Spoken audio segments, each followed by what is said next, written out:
قرآن کا کوئی جواب، قسم اللہ کی جواب کوئی نہیں قرآن کا، اس کا کوئی جواب نہیں۔ کیا بات ہے قرآن پاک کی؟ وہ ایک دفعہ مسلمہ کذاب بے ایمان کہنے لگا میں نے بنا لیا ہے قرآن پاک کا جواب۔ معاذ اللہ، جواب کیا بنایا؟ وہ سورت ہے نا القاریۃ ما القاریہ وما ادراک ما القاریہ، کھڑکھڑانے والی کیا ہے، کھڑکھڑانے والی تمہیں کیا پتا کیا ہے، کھڑکھڑی قیامت کا ذکر ہے۔ کہنے لگا میں نے اس جیسی صورت بنا لیا، تو کیا بنایا؟ الفیل ملفیل وما ادراک ما الفیل۔ کہنے لگا ہاتھی، تمہیں کیا پتا کیا ہاتھی، تم کیا جانو کیا ہاتھی۔ تو پاس جو اس کے اپنے بیٹھے تھے نا چیلے، وہ کہنے لگے چپ کر جا، سارے زمانے کو پتا ہے ہاتھی کیا ہوتا ہے۔ تو پاگل ہے، اس کے دو کان ہوتے ہیں، ایک سونڈ ہوتی ہے، چار اس کے پیر ہوتے ہیں۔ بیوقوف آدمی قرآن کا مقابلہ کرنا ہے تو کچھ چج کے ساتھ کر، پاگلوں کی طرح مقابلہ کرے گا، جوتے کھائے گا بھی ہمیں بھی پڑھوائے گا۔ تو قرآن مجید کا کوئی مقابلہ کر سکا؟ تو اس آیہ مبارکہ میں اللہ نے کافروں کو یہ کہا اگر مقابلہ نہیں کر سکتے تو پھر اللہ سے ڈرو، ورنہ دوزخ میں ڈالے جاؤ گے، وہ جس کا ایندھن آدمی اور پتھر ہے، اور بنائی بھی کافروں کے لیے گئی ہے۔ اعدت للکافرین، جہنم کس کے لیے بنائی گئی ہے؟ کافروں اور منافقوں کے لیے۔ مسلمانوں کے لیے بنائی گئی، مسلمان مرضی سے چھلانگے لگائیں تو ان کی موج ہے، ورنہ ان کے لیے جہنم، ان کے لیے اللہ نے جنت بنائی ہے۔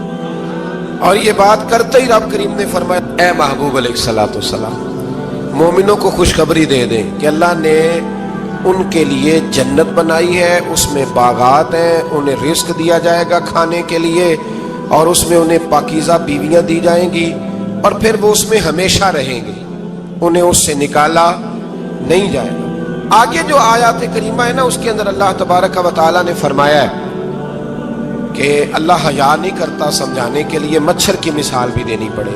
فرمایا قرآن سے کچھ لوگ ہدایت حاصل کرتے ہیں اور کچھ گمراہ ہو جاتے ہیں۔ جب لوگ اپنی مرضی کی تشریحات چاہتے ہیں تو گمراہ ہوتے ہیں، اور جب قرآن کو رسول اللہ صلی اللہ علیہ وسلم اور امت مسلمہ کی تشریحات کی روشنی میں سمجھتے ہیں تو پھر اللہ ہدایت عطا فرماتا ہے۔ پھر اللہ تبارک و تعالیٰ نے آگے ارشاد فرمایا حضرت آدم کی پیدائش کا واقعہ۔ کچھ مفسرین نے لکھا ہے اللہ نے مشورہ کیا تھا فرشتوں سے، وَإِذْ قَالَ رَبُّكَ لِلْمَلَائِكَةِ إِنِّي جَاعِلٌ فِي الْأَرْضِ خَلِيفَةً، لیکن کچھ مفسرین کہتے ہیں کہ اللہ کو ضرورت نہیں فرشتوں سے مشورہ کرنے کی، اللہ نے فرشتوں سے مشورہ نہیں کیا، بلکہ رب نے انہیں آگاہ فرمایا تھا کہ میں لگا ہوں زمین پہ اپنا نائب بنانے، میں خلافت دینے لگا ہوں زمین پہ۔ اب یہ تو دینے والی کی مرضی ہے نا اس نے کس کو دینی ہے، یہ تو دینے والے کی مرضی ہے نا اس نے۔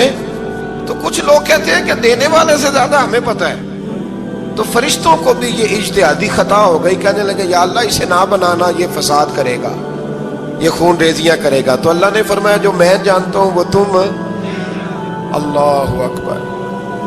امام راضی فرماتے جب رمضان آتا ہے تو اللہ فرشتوں سے کہتا ہے ذرا یہ کھول کے دروازے دیکھو نا یہ زمین پہ کیا کر رہے ہیں، تم تو کہتے تھے فساد کریں گے اور یہ سارے تراویحیں پڑھ رہے ہیں، تم تو گویا کہتے تھے فساد کریں گے اور یہ تو دیکھو گویا رمضان کے روزے رکھ رہے ہیں، یہ تو میری یاد میں نکلے ہوئے، تم کچھ کہتے تھے اور دیکھو میں نے تمہیں کہا تھا نا جو میں جانتا ہوں وہ تم۔ اللہ نے پھر حضرت آدم علیہ السلام کو تمام زمانے کے علوم عطا کیے، علم سکھا لیا۔ تو فرشتوں سے کہا تم بھی ان چیزوں کے نام بتاؤ، تو وہ بتا سکے نہیں۔ اللہ نے فرمایا اب اس طرح کرو آدم کو سجدہ کرو، سب نے سجدہ کیا سوائے، وہ کہنے لگا یا اللہ صرف تجھے ہی کرنا ہے، کرنا بھی صرف اللہ کو چاہیے، پر رب کے آگے بھی جھکنا چاہیے، اور جس کے سامنے رب جھکائے نا وہاں بھی۔ اور یہ جو عاجزی ہے نا، یہ جو جھکنا ہے یہ علم کے آگے ہے۔ ہماری مصیبت یہ ہے کہ ہم علم کے آگے بھی گردن جھکانے کو تیار نہیں ہوتے، وہاں بھی ہم خود عالم فاضل بن جاتے۔ تو فرمایا کہ سب سے کہا سجدہ کرو، سب نے سجدہ کیا سوائے ابلیس کے۔ تو پھر ہوا کیا وَكَانَ مِنَ الْكَافِرِينَ، وہ کافروں میں سے ہو گیا۔ پھر اللہ نے حضرت آدم کو اور جناب حوا کو نا مقام دے دیا جنت میں رہنے کے لیے، اور کہا سارا کچھ کھانا، درخت کے قریب نہ جانا۔ ابھی آپ کسی سے کہہ دیں تھوڑا سا کہ پیچھے نہ دیکھنا، یعنی اگر میری سمجھ لیں ادب کی وجہ سے کوئی 1.5-2 منٹ یا 6 منٹ نہیں بھی نہ دیکھے گا تو سوچے گا ضرور کہ پتہ نہیں اب پیچھے کیا ہے، مصیبت کیا ہے۔ یعنی آپ کہہ کے دیکھ لیں کسی کو، پیچھے نہ دیکھنا فطرت ہے نا انسان کی، وہ جستجو کرتا ہے، کہا اس درخت کے پاس نہ جانا۔ تو حضرت حوا سلام اللہ علیہا کہتے ہیں دل میں خیال رہتا تھا کہ آخر ہے کیا درخت کے پاس. یہی انسان کا عقیدہ توحید ہے کہ جہاں سے رب منع کر دے وہاں وہ منع ہو جائے. اور یہ ان کی خطا نہیں تھی, یہ اللہ کی حکمت تھی, چونکہ رب نے تو پہلے کہہ دیا تھا بنایا ہی زمین کے لیے, تو یہ تو سارا کچھ ہونا تھا تو زمین پہ آنا تھا نا. تو حضرت حوا اور جناب آدم کے پاس شیطان آیا, اب اس کو نکال تو دیا تھا پر ابھی اس کا جنت میں آنا جانا بند نہیں ہوا تھا, یہ بھی اللہ کی حکمت تھی. تو وہ کہنے لگا تمہیں پتہ ہے بعد میں مر جاؤ گے. تو حضرت حوا کہنے لگی کیا موت بھی آئے گی؟ کہاں, اس کی تکلیف بھی بڑی ہوگی, تو پھر بچیں گے کیسے؟ تو کہنے لگے پھل کھا لو اس درخت کا. تو بچنے کے لیے پھل کھایا تھا. جس طرح لوگ آج بہت سارے کام بچنے کے لیے کرتے ہیں پر بچ سکتے, بچنے کے لیے پھل کھایا تو اللہ نے فرمایا زمین پہ چلے جاؤ. تو حضرت آدم زمین پہ آئے, پھر کئی 100 سال روتے رہے. فتلقى آدم من ربہ کلمات, تو پھر اللہ نے خود ہی جناب آدم کو کچھ کلمے سکھائے. علامہ اسماعیل حقی فرماتے ہیں وہ کلمے یہ تھے کہ حضرت آدم نے میرے نبی کا وسیلہ پیش کیا, اللہ کریم نے جناب آدم کی دعا کو مقبول فرما لیا. پھر آگے بنی اسرائیل کا ذکر آ جاتا ہے. اللہ تعالیٰ نے بنی اسرائیل, آج آپ اسی قوم کو یہودی کہتے ہیں, ان کو اللہ نے اس زمانے میں فضیلت عطا کی تھی بہت زیادہ. تو عرب کے اندر جب نبی پاک علیہ السلام نے اعلان نبوت کیا تو کچھ لوگوں نے یہ کہہ دیا کہ اگر یہ یہودی کلمہ پڑھ لیں گے تو ہم بھی پڑھ لیں گے. تو پھر اللہ نے انہیں یاد کرایا کہ تم اصل میں کیا ہو, تمہیں کلمہ پڑھنا چاہیے.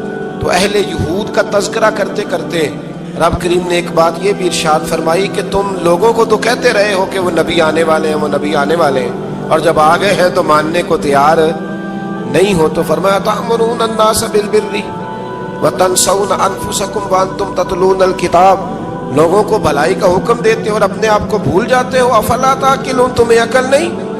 پھر اللہ نے انہیں یہ بھی یاد کرایا کہ یاد کرو وہ زمانہ کہ جب فرعون نے خواب دیکھ لیا تھا کہ کوئی بچہ اس کی سلطنت کو تباہ کرے گا, تو پھر اس نے تمہارے بچوں کو ذبح کرانا شروع کیا اور تمہاری بیٹیوں کو چھوڑتا تھا. فرمایا یہ بھی تو تم نے دیکھا, میں نے تمہیں پھر تم سے کہا جہاد کرو قوم عمالقہ کے خلاف, تو مقام طیہ میں جا کے یہ لوگ کہنے لگے ہم سے جہاد نہیں ہوتا. اللہ نے انہیں ایک میدان میں قید کر دیا. بڑی دلچسپ بات, قید تو لوگ ہوتے ہیں نا چار دیواری میں, تو اللہ نے بنی اسرائیل والوں کو جب انہوں نے کہا جہاد نہیں کریں گے تو اللہ نے میدان میں قید کر دیا. میدان میں, یہ یاد رکھیں, جب انسان اللہ کی نافرمانی کرتا ہے تو اسے ایسی قید ملتی ہے جس کا اس نے تصور بھی نہیں کیا ہوتا. ایک میدان ہے مقام طیہ, قید ہو گئے, سارا دن سفر کرتے تھے, سارا دن, تو رات کو تھک کے سوتے تھے, صبح اٹھتے تھے نا جب, تو وہیں ہوتے تھے جہاں کل صبح چلے تھے. تو رب جب کسی کو قیدی بناتے ہیں تو اسے زنجیروں کی, سلاخوں کی ضرورت, دعا فرمائے اللہ تبارک و تعالی غموں سے نجات عطا فرمائے. یہ دعا فرمائے, ایسی قید دیتا ہے کہ جس سے پھر چھٹکارا ہو سکتا. تو بنی اسرائیل کا بہت زیادہ تذکرہ اس بارے میں اللہ تبارک و تعالی نے پھر بیان کیا, اور پھر کہا کہ انہیں جو حکم دیا جاتا تھا یہ اس کی سرتابی کرتے تھے. پھر اللہ نے ان پر ذلت نازل کر دی اور یہ ہمیشہ اس کا شکار رہے. قوم سبت کا ذکر فرمایا اللہ نے, ہفتے والے دن کچھ لوگ نافرمانی کرتے. ہمارے بھی ہیلے بہانے ہیں نا آج کل کاروبار میں. تو اسی سپارے کی آیت نمبر 65 کے اندر اللہ تعالیٰ نے حضرت داؤد کی قوم کا ذکر کیا کہ اللہ نے انہیں حکم دیا تھا کہ ہفتے والے دن مچھلیاں نہیں پکڑنی. تو وہ کہتے تھے چلو ہاتھ لگا کے نہیں پکڑنی, ہاتھ لگا کے.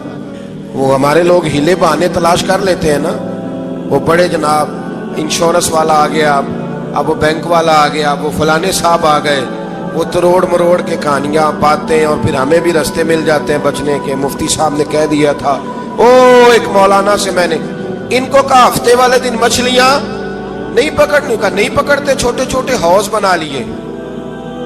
تو مچھلیاں زیادہ آتی تھی اس دن, یہ بھی اللہ کی قدرت تھی. نماز کے وقت گاہک زیادہ آتے ہیں, یہ اس کی قدرت ہوتی ہے.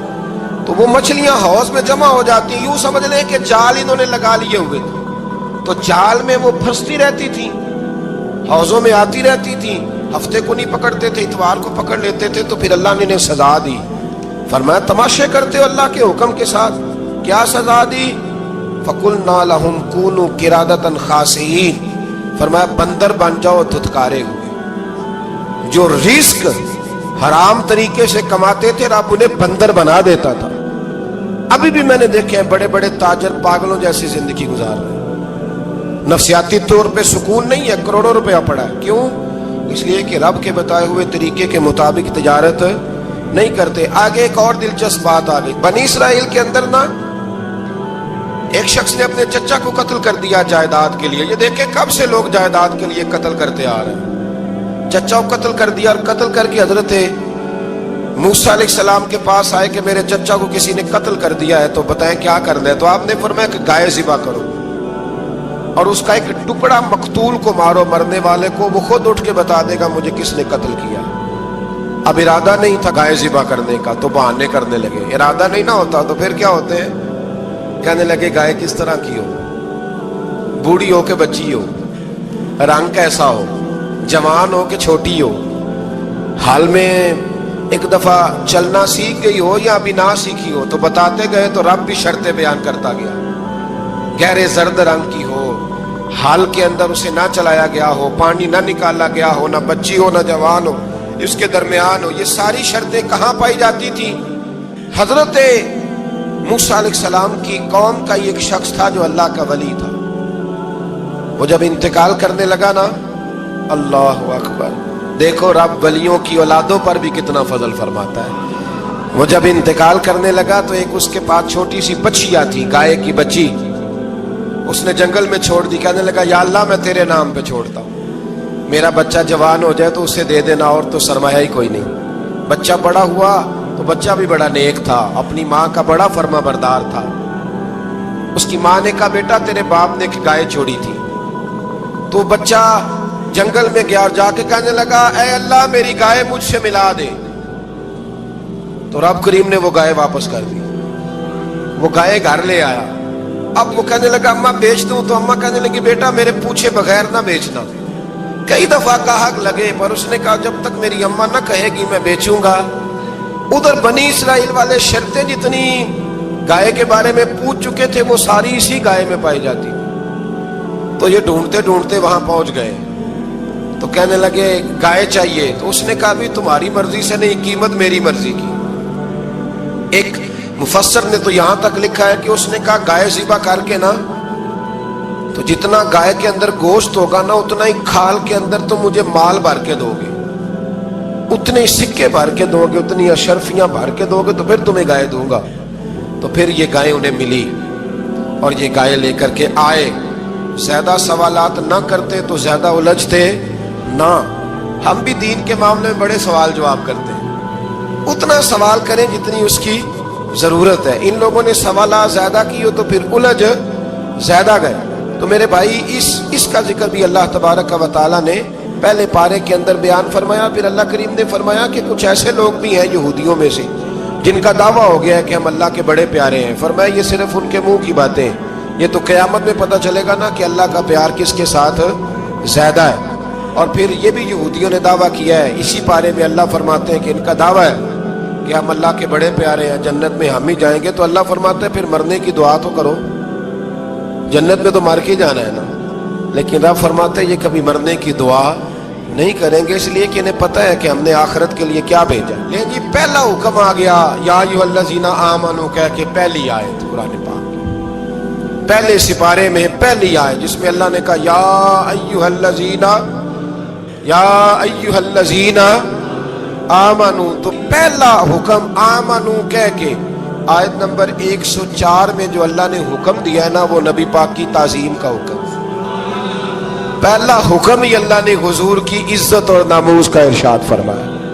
پہلا اس ترتیب کے لحاظ سے وہ ہوا یہ کہ جب نبی پاک کو بات ارشاد کرتے تو صحابہ کرام اٹھ کے عرض کرتے رائینا یا رسول اللہ, حضور سمجھ نہیں آئی ذرا رعایت کر دیں. تو یہودیوں کی عبرانی زبان کے اندر نہ ذرا کھینچ کے پڑھتے تھے رائینا, تو اس کا معنی بنتا تھا معاذ اللہ اے ہمارے چرواہے. بکریاں چرانے والے کو بھی وہ رائینا کہتے تھے. تو جب صحابہ یہ کہنے لگے تو اللہ نے منع ہی کر دیا. فرمایا میرے محبوب کے غلاموں, اس لفظ کے پیچھے چھپ کے, اس لفظ کے پیچھے چھپ کے لوگ میرے نبی کی بے ادبی کر جاتے ہیں. تو جس لفظ کا کوئی ایک معنی بے ادبی والا بنتا ہو وہ لفظ بھی میرے نبی کے لیے نہ کہو. لفظ وہ والے کہو جس میں کوئی بے ادبی کا معنی نکلے نہ. یہاں لوگوں نے بڑے بڑے لفظ نہیں بول دیے پھر کہتے ہیں میرا مطلب یہ تھا میرا مطلب وہ تھا. تو تو نے وہ لفظ بولا کیوں جس کا کوئی غلط مطلب بھی نکل سکتا تھا؟ اللہ نے فرمایا یا ایھا الذین آمنوا لا تقولوا رائنا، اے ایمان والو رائنا کہو ہی نہ. تو یا اللہ کیا کہیں؟ فرمایا وقولوا انظرنا، تم کہو یا رسول اللہ ایک نظر فرمائیے. انداز دیکھیے انظرنا ایک نظر. تو ہمارے بزرگ تو پہلے ہی بڑے پیار والوں نے کہہ دیا یا رسول اللہ انظر حالک. کہتے کہاں سے لاتے ہو جملے؟ میں نے کہا اللہ کی کتاب سے. یا رسول اللہ انظر حالنا یا حبیب اللہ اسمع قالا.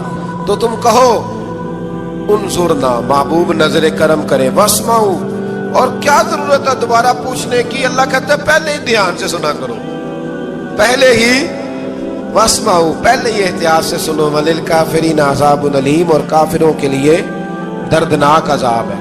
لے جی اسی پارے میں اللہ تبارک و تعالیٰ نے پھر اہل یہود کا ذکر کیا. تو یہود کہنے لگے کہ ہم حضرت ابراہیم کے ماننے والے ہیں. تو اللہ کریم نے وہ بھی ذکر کیا کہ میں نے تو ابراہیم کو آزمایا ہے. وَإِذِ ابْتَلَىٰ إِبْرَاهِيمَ رَبُّهُ بِكَلِمَاتٍ فَأَتَمَّهُنَّ، ہم نے ابراہیم کو کچھ چیزوں سے آزمایا ہے، وہ ہماری آزمائش پہ پورے اترے. قَالَ إِنِّي جَاعِلُكَ لِلنَّاسِ إِمَامًا، تو پھر ہم نے انہیں کہا کہ ہم آپ کو پوری دنیا کا امام بنائیں گے. وہ آزمائش کیا تھی؟ آگ میں جانا بھی آزمائش، بیٹے کا نہ ہونا بھی آزمائش، بیٹا ہوا تو پھر اسے وادی غیر ذی زرع ان میں چھوڑ کے آنا بھی آزمائش، بڑا ہوا تو پھر ذبح کرنا بھی آزمائش. فرمایا جہاں جہاں آزمایا ہے نا ابراہیم ہماری آزمائش میں پورے اترے. فرمایا تو مفت میں حضرت ابراہیم کی اولاد بنتے ہو اور ان کا نام لیتے ہو اور ان کے ساتھ اپنا تعلق بناتے ہو، دیکھو تو صحیح وہ کتنی آزمائشوں سے گزرے. تو اس کا بھی اللہ نے اسی میں ذکر فرمایا. اور پھر وہ بات کرتے تھے حضرت یعقوب کی اور حضرت اسحاق کی. تو فرمایا وہ تو ہمارے اتنے خاص بندے تھے کہ وصال کا وقت بھی انہوں نے اپنی اولادوں کو نصیحت فرمائی تھی کہ اللہ کی توحید پہ قائم رہنا. اس کا ذکر بھی اللہ نے اسی پارے میں بیان فرمایا. اور جو حضرت ابراہیم اور جناب اسماعیل نے کعبہ تعمیر کیا تو اس کا ذکر بھی اللہ تعالیٰ نے اسی بارے میں فرمایا. فرمایا جب وہ کعبہ بنا رہے تھے تو کہہ رہے تھے ربنا تقبل منا، کہہ رہے تھے اے اللہ بنا ہم نے دیا ہے پر مہربانی فرما ہم سے قبول فرما لے. تو جو آیہ کریمہ آخر میں عرض کرنا چاہتا ہوں اس پر بھی تھوڑی توجہ فرمائیں گے تو بات بڑی نکھر کے باہر آئے گی. یہ 16ویں رکوع کے اندر اللہ نے پھر یہود کا اور عیسائیت کا ذکر فرمایا. تو اللہ کریم نے ایک بات ارشاد فرمائی. یہودیوں کے ہاں جب کوئی بچہ پیدا ہوتا تھا پیلے رنگ کے ساتھ اس کو رنگتے تھے، یا کوئی خاص رنگ تھا ان کا. بچہ پیدا ہوتا تو اس پر وہ رنگ چڑھاتے کہ یہ جی ہمارے مذہب کا رنگ ہے. ہمارے ہاں بھی رسمیں ہیں نا اپنی اپنی، معذرت اپنی اپنی نہیں ہونی چاہیے، اللہ رسول کا حکم ہونا چاہیے. تو یہودیوں کے ہاں بچہ پیدا ہوتا تو ایک خاص رنگ چڑھاتے، عیسائیوں کے ہاں پیدا ہوتا تو وہ بھی ایک خاص رنگ چڑھاتے. تو مسلمانوں کے ہاں بچے پیدا ہوئے تو انہوں نے بھی توجہ کی کہ یہ کیا ہو رہا ہے. تو رب کریم نے فرمایا صبغۃ اللہ، رنگ اللہ کا ہی ہے. ومن احسن من اللہ صبغہ، اور فرمایا اللہ کے رنگ سے زیادہ خوبصورت کس کا رنگ ہو سکتا ہے؟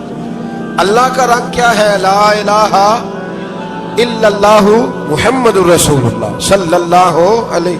فرمایا نیلے پیلے کالے رنگ نہ چڑھاؤ، اپنے ذہن پر توحید و رسالت کا رنگ چڑھاؤ. یہ سب سے بہترین رنگ ہے. اگر تمہارے ذہنوں پر رب رسول کی توحید کا رنگ چڑھ گیا تو یہ وہ والا رنگ ہے، پھر تمہیں کسی اور رنگ کی طرف جانے کی ضرورت نہیں پڑے گی. تو فرمایا رنگ وہ پیدا کرو جو توحید کا ہے، رسالت کا ہے، اس رنگ کی توجہ کرو. قرآن مجید کے اس پارے میں اللہ کریم نے مختلف باتیں بیان کر کے آخری رکوع میں یہ جو رنگ کا ذکر فرمایا نا تو یہ لگتا ہے پورے پارے کا خلاصہ ہے کہ رب کریم نے فرمایا اصل بات یہ ہے کہ تمہاری سوچوں پہ رب رسول کی توحید و رسالت کا رنگ ہونا چاہیے. ہر وقت بچہ پیدا ہو کوئی دنیا سے جائے تو رنگ کس کا ہونا چاہیے؟ اللہ رسول کے دین کا. تو دقیانوس نام کا ایک بادشاہ ہوا بنی اسرائیل کے اندر، بڑا ظالم تھا. اس نے گمراہی پھیلا دی اور جو لوگ معاذ اللہ کفر اور شرک نہیں کرتے تھے انہیں قتل کروا دیتا تھا. تو 7-8 نوجوان اپنا ایمان بچا کے بھاگے. او ہو اللہ ساری دنیا مال بچا کے بھاگتی ہے، وہ 7-8 نوجوان اپنا ایمان بچا کے بھاگے کہ یہ ہمیں کہیں کفر کی طرف نہ لوٹا دے، تو جا کے ایک غار کے اندر چلے گئے، تو ایک کتا بھی ان کے ساتھ ہو گیا۔ انہیں کتے کو بڑے روڑے مارے کہ یہ اگر بھونکے گا، آواز نکالے گا تو ہم پکڑے جائیں گے، ہم نے تو چھپنا ہے۔ پر اس کو نہ ولیوں سے پیار ہو گیا تھا، اس نے کہا بھگاؤ جتنا مرضی مجھے، فطرت میری ہے کہ میں بھونکتا ہوں، پر جب اللہ کے ولی ہوں تو پھر میں ادب کرتا ہوں۔ یہ قرآنی واقعہ ہے۔ اچھا، یہ عین وہ واقعہ ہے قرآن مجید کا کہ جو بہت ساری چیزوں پر ویسے ہی نص ہے اور بہت ساری زبانیں ویسے ہی گونگ ہو جاتی۔ تو وہ 6-7 لوگ تھے، وہ چلے گئے غار کے اندر، جا کے انہوں نے پناہ لے لی۔ بادشاہ کو پتہ چل گیا کہ غار کے اندر ہے۔ اچھا، اللہ کی قدرت جیسے ہی داخل ہوئے انہیں نیند آ گئی، یہ سو گئے۔ اور قرآن مجید کہتا ہے، قرآن مجید کے یہ لفظ ہے کہ کتا غار کے منہ پر بازو پھیلا کے بیٹھ گیا، گویا اپنے مالکوں کی خدمت کر رہا ہے۔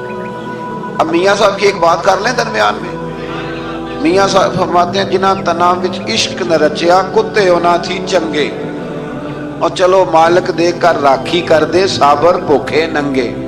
یہ دیکھو نا کہ اتنا تو ان کے اندر بھی کمال ہے، اپنے نا دونوں بازو پھیلا کے، کتا بھی غار پہ بیٹھ گیا۔ ان کو نیند آ گئی، بادشاہ نے پتہ کرایا کہاں بھاگ کے گئے، تو کہا وہ غار کے اندر ہیں۔ بادشاہ کہنے لگا کہ ان کی سزا یہ ہے کہ ایک دیوار چن دو غار کے منہ میں، غار کوئی بند کر دو۔ جس بندے کی ڈیوٹی لگائی نا غار چننے کی، بندہ بڑا نیک تھا، اس کو دیوار بنانے کا ذمہ دیا۔ اس نے نا دیوار بھی بنائی اور ایک تختی پہ نا سب کے نام لکھے، اور وہ تختی ایک صندوق میں رکھ کے وہاں بند کر دی، اور اسی طرح کی ایک تختی اس کے نیچے لکھا کہ ایک تختی ان کے ناموں کی نا میں مال خزانہ میں بھی بند کر رہا ہوں۔ اللہ تبارک و تعالیٰ کی قدرت کے بعد مفسرین نے لکھا ہے وہ 100 سال تک سوئے رہے، اور بعض نے لکھا ہے کہ 300 سال تک سوئے رہے۔ 300 سال کے بعد اس طرح ہوا کہ حکومتیں بدل گئیں۔ بیدروس نام کا ایک بادشاہ آ گیا، وہ بڑا نیک دل تھا، اس نے ہر طرف حضرت عیسیٰ علیہ السلام کی شریعت کا پھر سے نعرہ بلند کیا۔ اب نا کچھ لوگ ایسے تھے جو منکر ہو گئے تھے کہ مرنے کے بعد دوبارہ کیسے اٹھیں گے۔ بادشاہ ایک دن حجرے میں گیا، جا کے دعا مانگی، یا اللہ کوئی ایسی بات دکھا جس سے لوگوں کا ایمان پکا ہو جائے۔ اس طرح کے بادشاہ ہوا کرتے تھے۔ تو رب کریم نے کہا میں نے تو پہلے ایک راز چھپا کے رکھا ہوا ہے، کھول دیتے ہیں۔ اس نے دعا مانگی، اور ادھر کیا معاملہ ہوا، ایک چرواہا بکریاں چرانے والا وہاں سے گزرا۔ اس نے سوچا یہ دیوار ہے، اگر اس کا منہ کھول لوں نا کبھی تو میری بکریاں یہاں تھوڑا سا دھوپ کے اندر سستا لیا کریں گے۔ اس چرواہے نے کیا کیا کہ اس نے وہ دیوار گرائی تاکہ میری بکریاں اندر جایا کریں۔ وہ دیوار گرائی تو اس نے اندر 6-7 لوگ سوئے ہوئے دیکھے، اور کتا بھی سویا ہوا دیکھا۔ اللہ تبارک و تعالیٰ اپنی قدرت سے، اپنے فضل سے ان کی کروٹیں بھی بدلتا رہا۔ اپنی قدرت سے ایک طرف انسان پڑا رہے نا تو اعضاء گل جاتے، ان کی کروٹیں بھی بدلی جاتی، مناسب روشنی بھی دی جاتی، حرارت بھی۔ اس نے دیوار گرائی تو ان کی آنکھ کھل گئی، ایک دوسرے سے کہنے لگے آج تو بڑی گہری نیند سوئے ہیں یار، آج تو لمبی نیند پوری کر لی، چلو بھوک بڑی لگی ہے ایک دوست کو بھیجو۔ یہ سارا واقعہ قرآن مجید میں موجود ہے، میں اپنے لفظوں میں بیان کر رہا ہوں۔ جاؤ ایک دوست کو بھیجو بازار سے نا کھانا لے آئے، پیسے وہی 300 سال پرانی کرنسی۔ وہ جب نان بھائی کی دکان پہ گیا نا سامان لینے، اس کو پیسے دیے تو نان بھائی نے ہاتھ پکڑ لیا، کہنے لگا میاں تو کدھر سے آیا، یہ کون سے پیسے؟ اس نے کہا پیسے کاہے کہ میں بھی سوچ رہا ہوں کہ حالات بدلے ہیں، سارے حضرت عیسیٰ کا کلمہ پڑھ رہے ہیں، ماحول اور ہے۔ اس نے کہا تیرے ہاتھ کوئی خزانہ لگ گیا، یہ تو ہم نام سنتے تھے کہ یہاں کوئی دقیانوس نام کا بادشاہ رہا ہے، کوئی خزانہ، بتا کہاں سے لیے؟ شور ہوا، حاکم شہر تک خبر پہنچی، بادشاہ تک پہنچی۔ اس نے بتایا کہ بھئی ہم تو دقیانوس کے ڈر سے بھاگے ہیں، کل بھاگے ہیں یا آج سویرے، اتنا زیادہ ہمیں پتہ نہیں، کل یا آج سویرے بس نا اتنا سا ہمیں یاد ہے کہ ہم گئے تھے۔ بہرحال لوگ جمع ہو گئے، اکٹھے ہو گئے، غار تک پہنچے۔ اب جو غار کے اندر تھے وہ پتہ کہتے کہتے لگتا ہمارا دوست پکڑا گیا ہے، پکڑا گیا ہے۔ تو بندے جمع ہو، وہ اندر ڈر رہے تھے، تسبیح کر رہے تھے، اللہ کو یاد کر رہے تھے۔ ادھر یہ پہنچ گیا جب ان لوگوں نے یہ جیتا جاگتا رب کے فضل کا نمونہ دیکھا، اور بادشاہ نے کہا کہ یہ کیا ہے؟ صندوق کھولا تو اس کے اندر وہ تختی لکھی تھی کہ یہ ان کے نام ہے، یہ دقیانوس سے ڈر کے بھاگے ہوئے ہیں، یہاں یہ سو رہے ہیں اور اسی کی ایک تختی میں نے فلاں جگہ بھی دفن کیا، وہ تختی بھی وہاں سے نکل آئی۔ اب سب لوگوں کی آنکھوں میں آنسو آئے اور سب کہنے لگے لا الہ الا اللہ، لا الہ الا اللہ، لا الہ الا اللہ۔ سب کہنے لگے ان اللہ علی کل شیء قدیر۔ جب ان کی بات پوری ہو گئی، لوگوں کے ایمان پختہ ہو گئے، تو اصحاب کہف کہنے لگے کہ ہمیں اب اجازت ہے، ہم پھر دوبارہ غار میں جاتے ہیں۔ وہ غار میں گئے تو رب نے پھر انہیں موت عطا فرمائی، نیند عطا فرمائی، تحفہ دیا۔ بادشاہ نے پھر اس کے آگے دیوار بنائی اور وہاں بادشاہ نے ایک مسجد تعمیر کرا دی، لوگ زیارت کرنے جاتے۔ یہ اصحاب کہف کا ذکر ہے۔ اب یہاں ہمارے مفسرین نے لکھا ہے کہ وہ جو کتا تھا نا، وہ بھی ساتھ ہی تھا۔ اللہ قیامت والے دن اسے انسانی، یا تو انسانی شکل ملے گی، یا جیسے رب کا فضل ہوگا رب کریم اسے بھی جنت عطا فرمائے گا۔ اس نے تبلیغ کی، دین کی، اس نے کیا کیا؟ تبلیغ کی، نمازیں پڑھی، روزے رکھے، حج کیا، 10 صورتیں صحیح اس کیتا کی۔ اسی آنکھیں نا خدا کے فضل سے ہم پر ہے سایہ غوث اعظم کا، ہمیں دونوں جہاں میں ہے سہارا غوث اعظم کا۔ لوگ پریشان ہو جاتے ہیں، کہتے ہیں کس طرح کی بات کرتے ہو؟ تو میں نے کہا اصل میں تیرا عقیدہ کچا ہے۔ وہاں تو کتا چلا جائے ولی کے پاس تو رب اسے جنت دے دیتا ہے، تو جھیکتا جاتا مومن جائے تو اللہ کیوں فضل نہیں فرماتا؟ اس سے آگے نا پھر آیت نمبر 32 ہے، اس میں اللہ تبارک و تعالیٰ نے 2 لوگوں کا واقعہ بیان کیا۔ فرمایا ایک شخص کے انگوروں کے باغات تھے اور چاروں طرف سے انہیں کھجوروں کے درختوں نے گھیر رکھا تھا، اور درمیان میں کھیتی بھی تھی، اور بیچ میں دریا بھی بہہ رہا تھا، اور ان باغات نے بہت عمدہ فصل دی۔ ایک دن یہ شخص اپنے ساتھی سے کہنے لگا میرا مال اور افرادی قوت تم سے زیادہ ہے، مجھے یقین ہے کہ یہ باغ کبھی برباد نہیں ہوگا۔ اول تو مجھے قیامت کا یقین ہی نہیں معاذ اللہ، لیکن اگر قیامت آئی تو مجھے وہاں سے بھی بہتر مال ملے گا۔ اس کے دوسرے ساتھی نے کہا تو اپنی اصل کو بھول گیا ہے اور تو نے اپنے خالق کی ناشکری کی جو کہ وحدہ لا شریک ہے۔ اگر تم نے باغ میں داخل ہوتے وقت ماشاءاللہ لا قوت الا باللہ کہہ دیا ہوتا تو یہ تمہارے حق میں بہتر ہوتا۔ اگرچہ مال اور اولاد میں تم سے کم ہوں، لیکن میرا ایمان یہ ہے کہ اللہ تعالیٰ مجھے اس سے بہتر نعمت عطا کرے گا، اور آسمان سے کوئی آفت آئی اور تمہارا باغ تباہ و برباد ہو جائے گا، یا اگر اس کا پانی زمین میں دھس گیا تو پھر تم اسے تلاش نہ کر پاؤ گے۔ بالآخر اس شخص کا باغ برباد ہو گیا۔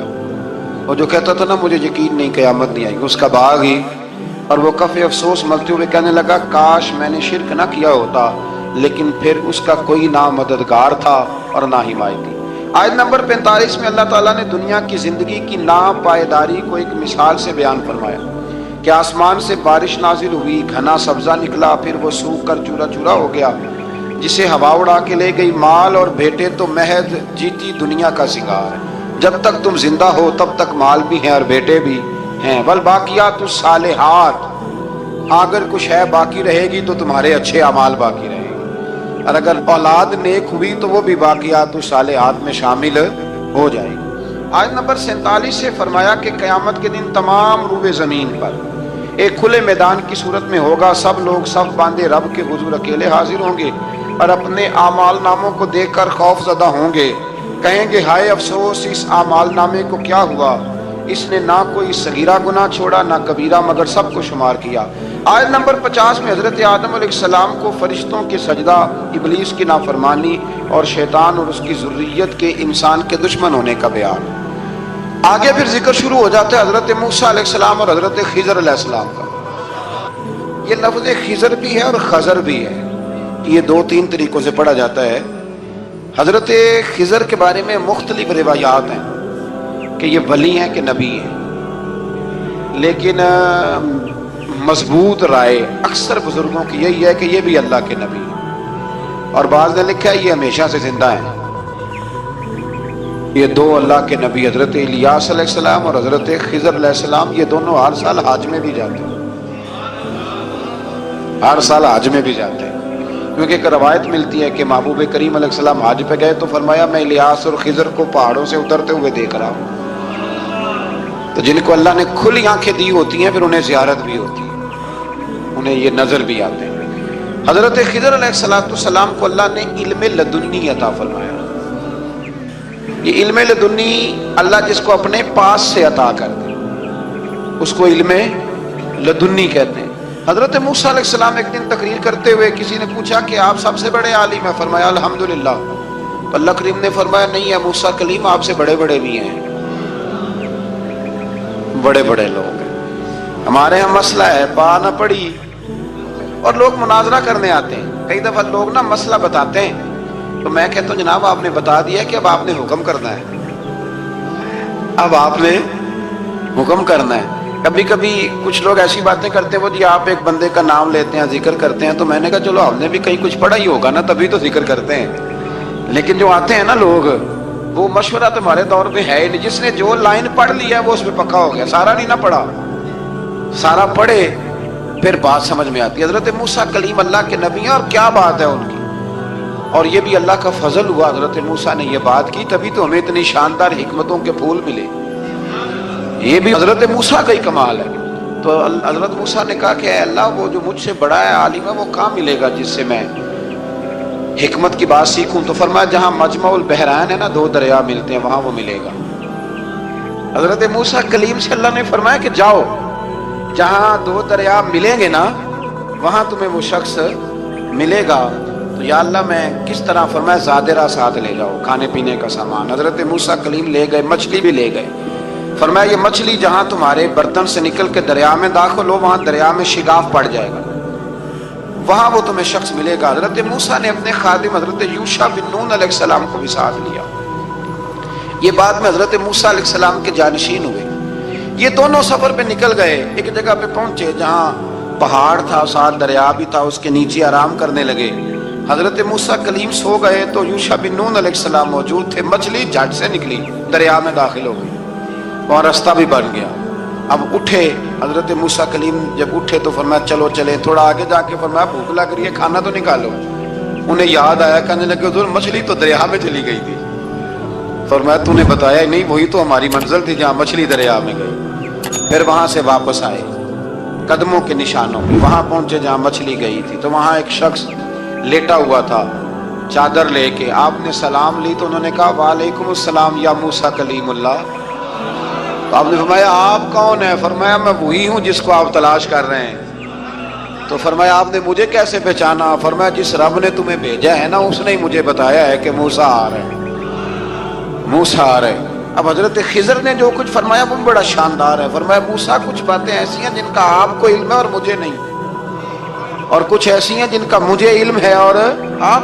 اللہ اکبر، یہ کبھی ہماری سمجھ میں بات آ جائے، یہ کبھی سمجھ میں آ جائے۔ کچھ باتیں ایسی ہیں جس کا مجھے علم ہے اور یہ بڑے بڑے سیانے بندے نہیں مانتے، بڑے بڑے میں عالم ہوں جی، تو آپ عالم ہیں میاں ایک شعبے کے، لیکن بہت سارے دنیا میں شعبے ہیں نا، دین کے عالم کا درجہ سب سے بڑا ہے، لیکن قانونی مشاورت کرنی ہے تو آپ وکیل سے کریں، گاڑی کے بارے میں پوچھنا ہے تو کسی مکینک سے پوچھیں، لیکن آپ بن کے نہ بیٹھ جائیں۔ فرمایا جس کا آپ کو علم ہے مجھے نہیں، اور جس کا مجھے علم ہے ان میں سے آپ کو نہیں۔ تو کہا میں پھر آپ کے ساتھ رہنا چاہتا ہوں اور میں وہ سیکھنا چاہتا ہوں جو آپ بتا رہے ہیں۔ تو حضرت خضر فرمانے لگے صبر کر لیں گے میرے ساتھ؟ یہ سب سے مشکل کام ہے، یہ سب سے، یعنی ہر بات کی تو یہاں لوگوں کو وضاحت چاہیے۔ کھانسے بھی تو آپ کو بتانا پڑے گا کھانسے کیوں، ہنسے بھی تو آپ کو بتانا پڑے گا ہنسے کیوں۔ کوئی بزرگ ہیں، بزرگوں کی باتوں میں حکمتیں ہوتی ہیں، لیکن ہم حکمت کی طرف جانے کو تیار نہیں ہوتے، ہمیں تو فوری طور پہ جواب چاہیے، حل چاہیے۔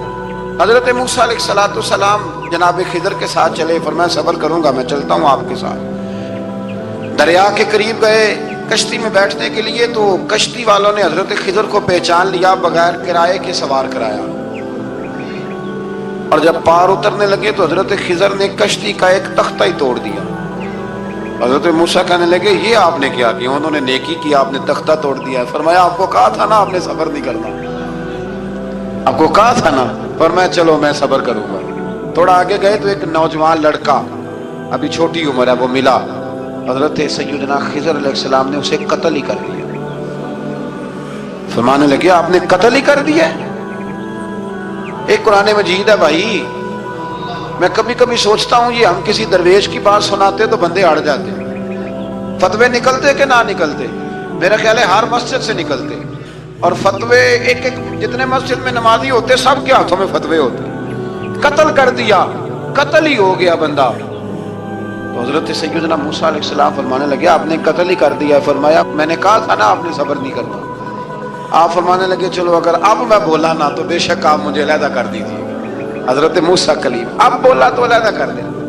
ایک بستی میں داخل ہوئے، بستی کے لوگوں سے پانی مانگا تو انہوں نے پانی بھی نہ دیا، آرام کرنے کو جگہ بھی نہ دی، پر وہاں ایک دیوار گر رہی تھی، حضرت خضر علیہ السلام نے سیدھی کرنی شروع کر دی، ساری دیوار بنائی۔ تو حضرت موسیٰ کہنے لگے کن لوگوں کی خدمت کر رہے ہو جنہوں نے پانی بھی نہیں دیا، جنہوں نے پانی تک نہیں پوچھا؟ فرمانے لگے بس بھئی آپ نے وعدہ کیا تھا کہ اب بولیں گے تو بے شک علیحدہ کر دینا، آپ بولیں اب آپ کا اور میرا ساتھ علیحدہ نہیں چل سکتا، آپ بولیں۔ جو بول پڑے نا غلامی کرے تو رستے لمبے چلتے ہیں، اور جو بولے نا جس کو وضاحتیں چاہیے ہو وہ غلام نہیں ہوتا، اس کے ساتھ پھر باتیں لمبی۔ ہاں تو آنکھ بند کر کے چل، ہاں آزم جاتے لائیے ہی نہ تجھے لائیے تھے، اور پھر آنکھ بند کر کے پیچھے چل کے بات ختم ہو گئی۔ حضرت خضر علیہ السلام نے جب کہا نا کہ اب آپ کا وعدہ ختم ہو گیا، فرمایا میں آپ کو جانے سے پہلے حکمت بتاتا ہوں، یہ وہ علم ہے جو اللہ نے مجھے اپنے پاس سے عطا فرمایا، یہ وہ ہے جو علم لدنی ہے۔ کہا جناب کیا مطلب؟ فرمایا وہ جو میں نے تختہ توڑا تھا نا تو یہ مسکین بچے ہیں جن کی کشتی تھی، تو دریا کے اس پار بادشاہ کھڑا تھا، وہ جو صحیح صحیح کشتیاں ہوتی تھی قبضے کر لیتا تھا، اور جو تھوڑی سی ٹوٹی پھوٹی ہوتی تھی نا وہ چھوڑ دیا کرتا تھا، تو میں نے تھوڑی سی کشتی ان کی اس لیے توڑ دی ہے تاکہ دیکھے گا تو چھوڑ دے گا، اس لیے میں نے بھلا کیا ہے۔ اور فرمایا وہ جو بچہ میں نے قتل کیا نا وہ شروع سے ہی کفر کا دل دادا تھا، اس کے ماں باپ نیک تھے، اگر بڑا ہوتا جوان ہوتا تو ہو سکتا ہے ماں باپ کو بھی کفر میں مبتلا کر دیتا، اب اس کے بدلے اللہ انہیں صالح بیٹا عطا فرمائے گا، تو یہ بھی میں نے اللہ کے دیے ہوئے علم سے کیا۔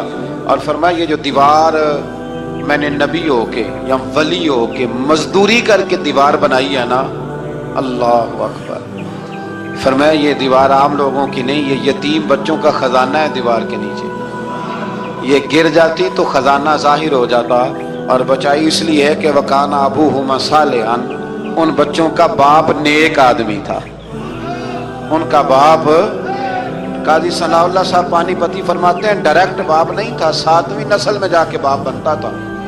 سن لیں یہ بھی بات، ایک بندہ نیک ہو تو اس کی 7 نسلوں تک رب خزانوں کی بھی حفاظت فرماتا ہے۔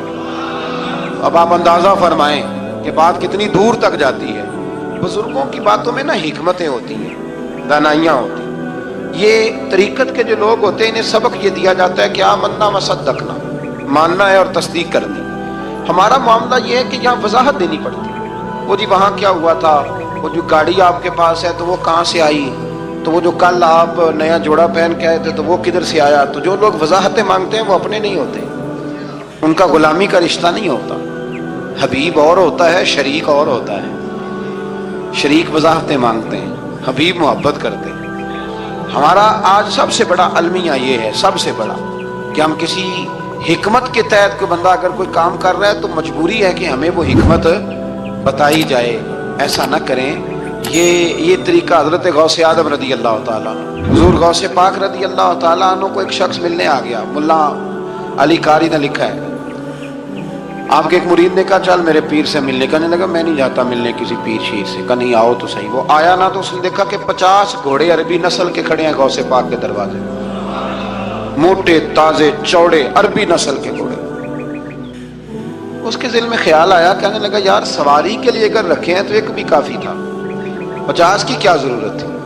اللہ اکبر، اب واقعی 50 کھڑے تھے، مرید کے پاس جواب ہی کوئی نہیں تھا، کہنے لگا یار پتہ مجھے بھی کوئی نہیں، لیکن حضرت صاحب نے رکھے ہیں تو حکمت ضرور کوئی ہوگی، حکمت ضرور کوئی، اس کی کوئی حکمت ہوگی۔ اللہ اکبر، وہ چلے گئے واپس۔ وہ روز تنقید کرتا، کیسا تیرا پیر ہے 50 گھوڑے رکھے ہوئے، کیسے تیرا پیر ہے 50 گھوڑے رکھے ہوئے۔ کچھ دن گزرے تو ملا علی قاری کہتے ہیں وہ اعتراض کرنے والے کے پیٹ میں کوئی تکلیف ہوئی، بغداد کے سب سے بڑے طبیب کے پاس گیا، اس نے کہا تیرا تو جگر تباہ ہو گیا ہے، عربی نسل کا ایک گھوڑا چاہیے، اس کو ذبح کریں گے، اس کا جگر نکالیں گے، اس کی دوائی بنا کے تجھے کھلائیں گے، اور 50 گھوڑے ہوں گے تو تو بچے گا۔ اب پریشان ہو گیا، کہنے لگا گھوڑے ہیں تو صحیح، پر جو میں حال کر رہا ہوں گا گھوڑے تو نہیں ملیں گے، میرا تو جوتوں والا کام ہے، وہ شاید مل جائیں۔ لیکن جب انسان مرنے لگتا ہے تو پھر اس کو ڈوبتے کو تنکے کا سہارا۔ اپنے دوست کے پاس گیا، کہنے لگا چل تیرے پیر کے پاس چلے۔ اس نے کہا تجھے نہیں لے کے جانا، تو تنقید کرتا ہے، کہتا ہے ایک دفعہ چاہیے کیا؟ کہا گھوڑے۔ کہنے لگا تیرے لیے رکھے ہیں کوئی، جا دوڑ جا، میرے حضرت صاحب کی ضرورت کیا ہے؟ لیکن جب غوث اعظم کی خانقاہ میں داخل ہوئے نا تو حضور غوث اعظم اٹھ کے ملے۔ اللہ والے دلوں میں باتیں نہیں رکھتے، ماتھا چوما اور فرمانے لگے میاں تو ایک دن نا میری گلی سے گزر رہا تھا تو میری تیرے اوپر نظر پڑی، تو مجھے نظر آیا تو بیمار ہوگا اور تیرا علاج عربی نسل کے 50 گھوڑوں کی وجہ سے ہوگا، تو میں نے تیرے لیے لا کے کھڑے کیے ہوئے، تیرے لیے ہی کھڑے کیے ہیں۔ اب تو نا گھر بھی لے جانے کی ضرورت نہیں، چارہ بھی میرے مرید ہی ڈال دیا کریں گے۔ تو اس طرح کرنا، روز آنا ایک گھوڑا لے جانا، پھر اگلے دن آنا تو دوسرا۔ وہ خدا کے بندے تیرے لیے رکھے تھے، تو تنقید کر رہا ہے۔ اللہ کے بندے پردہ پوش ہوتے ہیں، ہاں شرط یہ ہے کہ وہ بندہ صالح ہو، دیندار ہو، وہ والا پیر نہ ہو جو نماز بھی نہ پڑھے اور گھوڑے 15 رکھے ہوئے ہوں اس نے، وہ والا معاملہ نہ ہو۔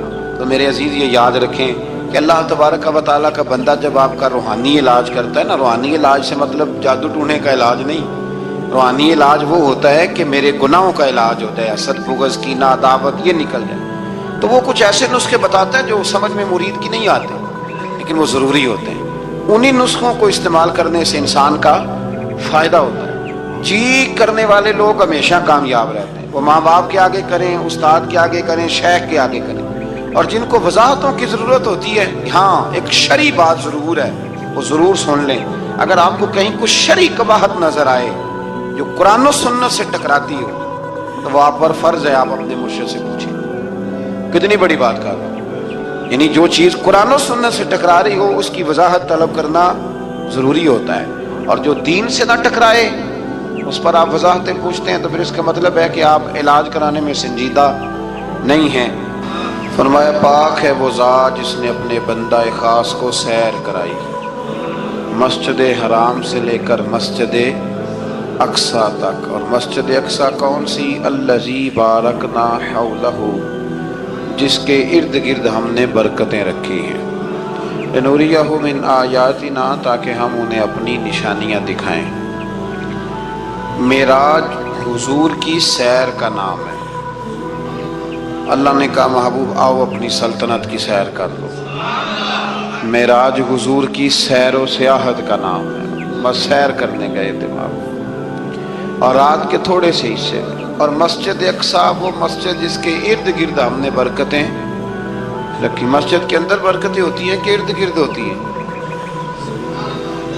الذی بارکنا حولہ، جس کے ارد گرد ہم نے برکتیں رکھی ہیں۔ تو مفسرین نے فرمایا کہ مسجد اقصیٰ کے ارد گرد انبیاء کے مزارات تھے، تو فرمایا کہ اس کے ارد گرد ہم نے برکتیں رکھی ہیں۔ جہاں نبی کا وجود ہو وہاں برکت ہوتی ہے، جہاں ولی کا وجود ہو وہاں برکت ہوتی ہے۔ لنوریہ من آیاتنا، تاکہ ہم انہیں اپنی نشانیاں دکھائیں۔ واقعہ معراج ظاہر ہے ایک تفصیلی اور ایک بڑا حیرت انگیز اور محبوب کی عظمت اور شانوں والا واقعہ ہے۔ تو اللہ تبارک و تعالیٰ نے 15ویں پارے کا اور سورہ بنی اسرائیل کا آغاز اسی آیت سے فرمایا ہے۔ آیت نمبر 4 سے بیان ہوا ہے کہ بنی اسرائیل کو بائبل میں بتا دیا گیا تھا کہ وہ زمین میں 2 مرتبہ فساد اور سرکشی کریں گے، چنانچہ یہ دونوں مواقع آئے اور اللہ نے ان پر جابر بندے مسلط کیے۔ آیت نمبر 11 میں اللہ تعالیٰ نے فرمایا کہ انسان بڑا ہی جلد باز ہے، اسے بڑی جلدی ہے، بڑی جلدی کرتا ہے۔ آیت نمبر 12 میں بتایا کہ ہم نے نظام لیل و نہار کو اپنی قدرت کی 2 نشانیوں، اور ہم نے دن کو روشن بنایا تاکہ تم اپنے رب کا فضل تلاش کرو اور سالوں کی گنتی اور حساب کو جان لو۔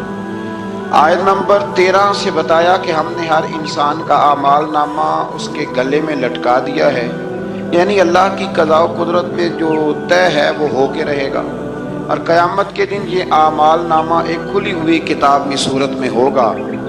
بندے سے کہا جائے گا اپنا اعمال نامہ پڑھو، آج تم خود ہی احتساب کرنے کے لیے کافی ہو، جس نے ہدایت کو اختیار کیا تو اسی کا فائدہ اسی کو پہنچے گا، اور جس نے گمراہی کو اختیار کیا تو اس کا وبال بھی اسی پر آئے گا۔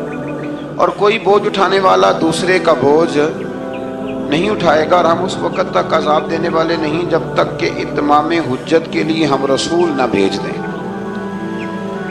اگلی آیت میں قدرت کا ایک قانون بیان کیا گیا ہے کہ جب ہم کسی بستی والوں کو ہلاک کرنے کا ارادہ کرتے ہیں تو اس کو عیش و عشرت کا دل دادہ لوگوں کو اپنے احکام بھیجتے ہیں، پھر وہ ان احکام کی نافرمانی کر کے عذاب کے مستحق ہوتے ہیں، اور یوں ہم ان کو تباہ و برباد کر دیتے ہیں۔ پہلے قومیں عیش میں پڑتی پھر تباہ ہوتی۔ اللہ تعالیٰ اپنے محبوب کی غلامی والی زندگی عطا فرمائے۔ اللہ آیت نمبر 18 میں فرمایا کہ جو صرف دنیا کے فائدے کا طلبگار ہو تو ہم اس کو اس دنیا میں جتنا چاہیں دے دیتے ہیں، اور پھر اس کا انجام جہنم ہوتا ہے۔ اللہ فرماتا ہے تو دنیا مانگے گا تو میں دے دوں گا، یہ نہیں کہ ملے گی نہیں، لیکن دنیا ہی ملے گی۔ پھر جنت اللہ سے مانگیں، ربنا آتنا فی الدنیا حسنہ وفی الآخرۃ حسنہ، یا اللہ دنیا بھی اچھی کر کے دے اور آخرت بھی ہمیں اچھی کر کے عطا فرما۔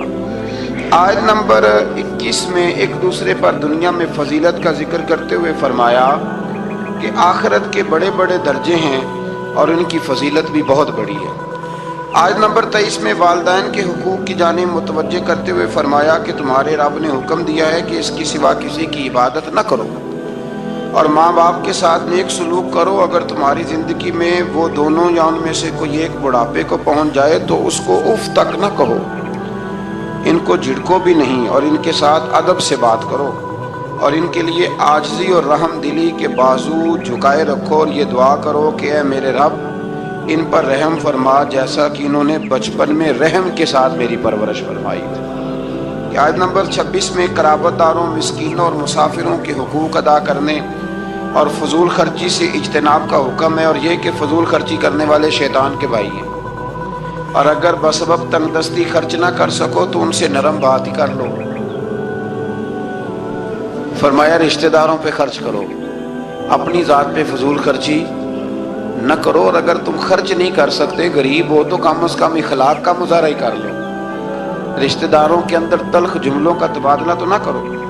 آیت نمبر 29 نے تسلسل کے ساتھ احکام کا بیان ہے، تسلسل کے ساتھ۔ نمبر 1 فرمایا خرچ کرنے میں بخل، ہرس اور فضول خرچی کے درمیان میانہ روی کو اختیار کرنا، یعنی نیک کاموں میں کھلے دل سے خرچ کرنا اور مباح کاموں میں اعتدال کے ساتھ خرچ کرنا، اور ناجائز کاموں میں بالکل خرچ نہ کرنا۔ نمبر 2 ارشاد فرمایا کہ افلاس کے خوف سے اولاد کو قتل کرنے کی تمہیں ممانعت ہے، اور یہ کہ سب کا رزق دینے والا اللہ ہے۔ نمبر 3 میں فرمایا کہ زنا بہت بری چیز ہے، اس سے بچو۔ نمبر 4 میں قتل ناحق کی ممانعت ہے، اور قصاص لینے میں حد اعتدال میں رہنے کا حکم ہے۔ نمبر 5 میں یتیم کا مال کھانے کی ممانعت ہے، اور اس کے بالغ ہونے تک اس کے مال کی حفاظت کا حکم ہے۔ نمبر 6 وعدوں کے پورے کرنے کا حکم دیا گیا، یہ آیت نمبر 29 میں سارے احکام۔ اور نمبر 7 ناپ تول میں خیانت کی ممانعت کی گئی۔ نمبر 8 جس چیز کا علم نہ ہو اس کے در پہ ہونے کی ممانعت کی، جس کا پتہ نہیں اس مسئلے میں پڑھنے سے اللہ نے یہ تو بڑا مشکل کام بتا دیا۔ یہاں تو جس کو بالکل بھی نہیں نہ پتا وہ بھی 1 2 3 فتوے تو دن میں دے ہی دیتا ہے، اللہ ماشاء اللہ۔ فرمایا جس کا پتہ نہیں اس کام کے پیچھے بے شک کان آنکھ دل ان سب سے روز قیامت سوال ہوگا۔ 9 نمبر میں فرمایا تکبر اور اطراء کے چلنے والے ٹھیک نہیں کرتے، ان کی مذمت ہے۔ نمبر 10 شرک کی مذمت بیان کی گئی، اور 11 نمبر پہ یہ بھی بیان ہوا کہ کسی کی روزی کی کشادگی یا تنگی کا مدار اس کی فضیلت یا بے قدری نہیں کہ بندہ اچھا نہیں تھا اس لیے اللہ نے پیسے دے دیے۔ فرمایا یہ اس کی بے قدری اس وجہ سے نہیں، یہ اللہ تعالیٰ کی حکمت اور مشیت کا معاملہ ہے۔ اللہ زیادہ بہتر جانتا ہے کہ کسی کو اس نے کیا دینا ہے۔ ان تفصیلات کے بعد فرمایا اے رسول یہ وہ حکمت والی باتیں ہیں جن کی ہم نے آپ کی طرف وحی فرمائی ہے۔ اقوال زری لکھے ہوتے ہیں نا، آپ اس طرح کریں سورہ بنی اسرائیل کی آیت نمبر 29 لکھ کے لگائیں۔ میں اکثر نا جب کوئی بندہ کہتا ہے نا اقوال زری تو میں کہتا ہوں پہلے بتاؤ قرآن سارا تم نے لکھ کے لگا لیا، یاد کر لیا، حدیثیں ساری لکھ لی؟ اب تو انگریزوں کے قولوں کو قوال زری بنا کے لوگ بیان کرتے ہیں. تو میں کہتا ہوں پہلے قرآن حدیث اپنے اللہ کے بندوں کی باتیں تو پوری کر لو. تم تو دور نکل گئے. اللہ فرماتے ہیں یہ حکمت والی باتیں ہیں. یہ تھوڑی حکمت والی بات ہے کہ رب فرما رہا ہے کہ کسی کی روزی کا کشادگی یا تنگی کا مدار اس کی فضیلت یا بے قدری پہ نہیں، بلکہ تو اللہ بہتر جانتا ہے کہ اس کو کیا دینا ہے. یہ بہت بڑی حکمت والی بات. آیت نمبر 40 میں کفار اور مشرکین کی اس خبیث فطرت کو بیان کیا گیا کہ خود تو بیٹوں کی تمنا کرتے ہیں اور اللہ کی طرف بیٹیوں کی نسبت کر کے کہتے ہیں کہ فرشتے معاذ اللہ اللہ کی بیٹی ہیں. آیت نمبر 44 سے بیان ہوا کہ 7 آسمان اور زمینیں اور جو بھی ان میں ہے اپنے اپنے انداز میں اللہ کی تسبیح کر رہے ہیں. ہر چیز اللہ کی حمد کے ساتھ اس کی تسبیح کر رہی ہے، لیکن تم ان کی تسبیح کو سن نہیں سکتے. آیت نمبر 45 میں فرمایا کہ منکرین آخرت قرآن کی تعلیمات سے استفادہ کرنے سے محروم رہے اور ان کے دل و دماغ حق کو قبول کرنے کی سعادت سے محروم ہیں، اور فصیح و بلیغ قرآن سن کر بھی نبی پر سحر زدہ ہونے کا تان کرتے ہیں معاذ اللہ. آیت نمبر 49 میں بتایا کہ منکرین آخرت کہتے ہیں کہ جب ہماری ہڈیاں گل سڑ کے ریزہ ریزہ ہو جائیں گی تو کیا ہمیں اثر نو پیدا کیا جائے گا؟ اللہ تعالیٰ نے فرمایا تم پتھر بن جاؤ یا لوہا یا کوئی اور مخلوق جو تمہارے خیال میں بہت سخت ہو. وہی رب ذوالجلال دوبارہ پیدا کرے گا جس نے تمہیں پہلے پیدا فرمایا. آیت نمبر 52 میں عمدہ بات کرنے کا حکم دیا گیا، اور آیت نمبر 56 میں بتایا کہ باطل معبود اپنے پوجنے والوں کی تکلیف کو دور کرنے یا بدلنے کی قدرت نہیں رکھتے. آیت نمبر 61 سے ایک بار پھر فرشتوں کے آدم کو سجدہ کرنے اور شیطان کے انکار کرنے کا ذکر ہے، اور اس بات کا بھی کہ شیطان جو کچھ بھی کر لے اللہ کے خاص بندوں پر اس کا داؤ چلتا نہیں ہے.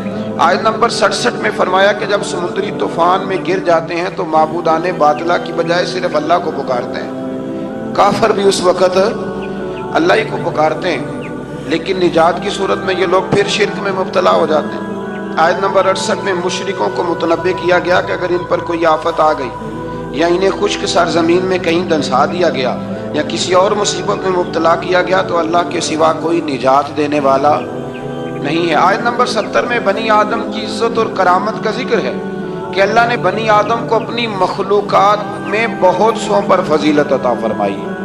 آیت نمبر 71 میں انسانوں کو اپنے پیشواؤں کے ساتھ بلائے جانے، دائیں بائیں اعمال نامے لینے والوں کو کامیابی کا بیان ہے، اور جو دنیا میں حق سے اندھا ہے وہ آخرت میں بھی اندھا ہے. قیامت میں اس کا کوئی پیشوا ہوگا اسی کے ساتھ ہی بلایا جائے گا.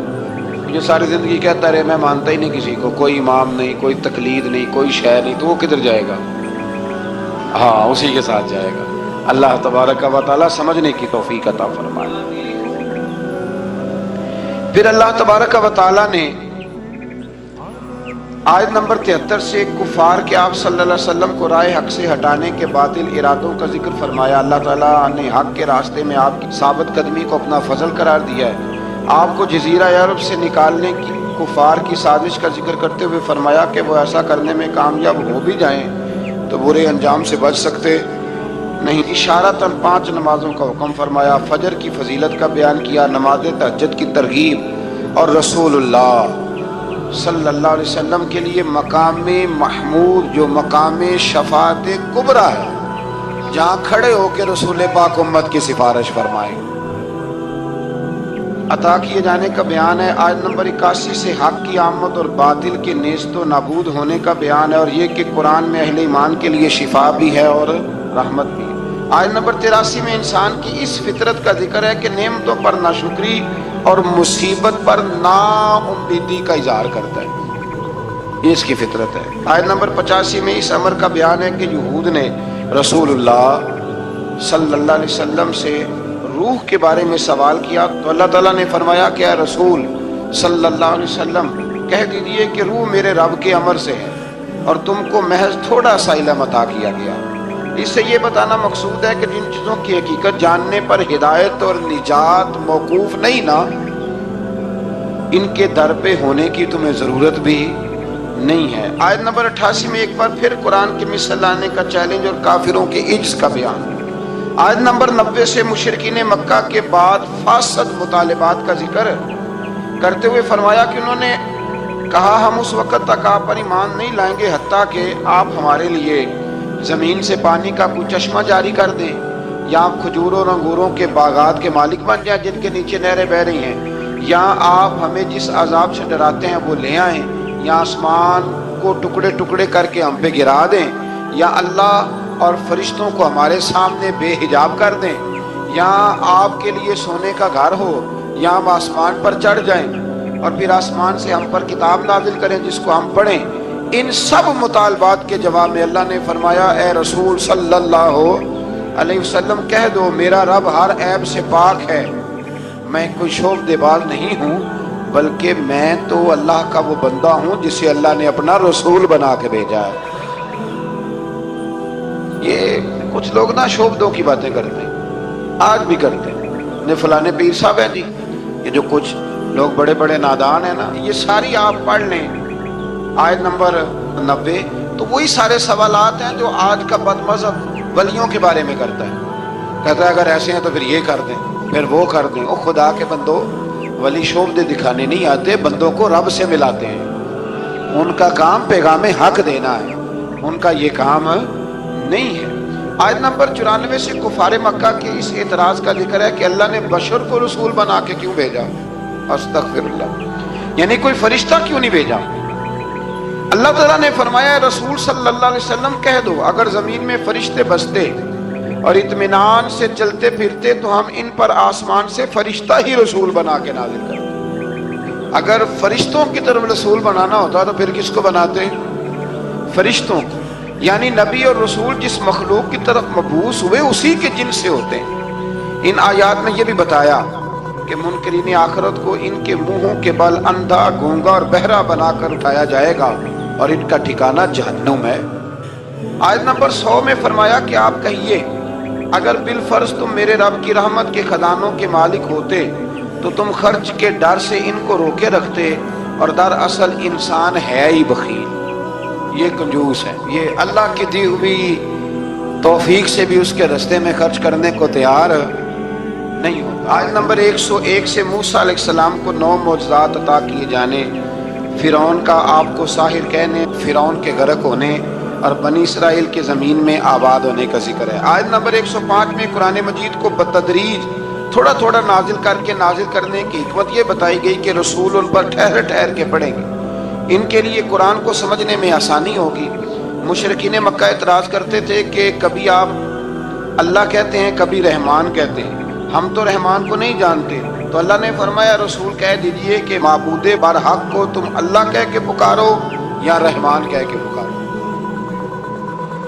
تم اسے جس نام سے بھی پکارو گے سب اسی کے نام ہے، اور اسے پکارنے میں میانہ روی سے کام لو۔ آخری آیت میں فرمایا کہ اللہ کی نہ کوئی اولاد ہے، نہ کوئی اس کی سلطنت میں اس کا شریک ہے، نہ اسے کسی مددگار کی ضرورت ہے، اور آپ اس کی کبریائی کو بیان کرتے رہیے۔ آگے شروع ہو جاتی ہے سورہ کہف۔ اصحاب کہف کا نام تو سنا ہے نا ماشاءاللہ آپ نے۔ پہلے اس کی فضیلت میں ایک حدیث نہ بیان کروں؟ نبی کریم صلی اللہ علیہ وسلم نے فرمایا، یہ مسلم شریف کی حدیث ہے، دجال آئے گا قیامت کے قریب اور بڑے لوگوں کو گمراہ کرے گا، تو حضور نے فرمایا جو سورہ کہف کی 10 آیات زبانی یاد کر لے نا وہ دجال کے فتنے سے بچ جائے گا۔ اللہ تو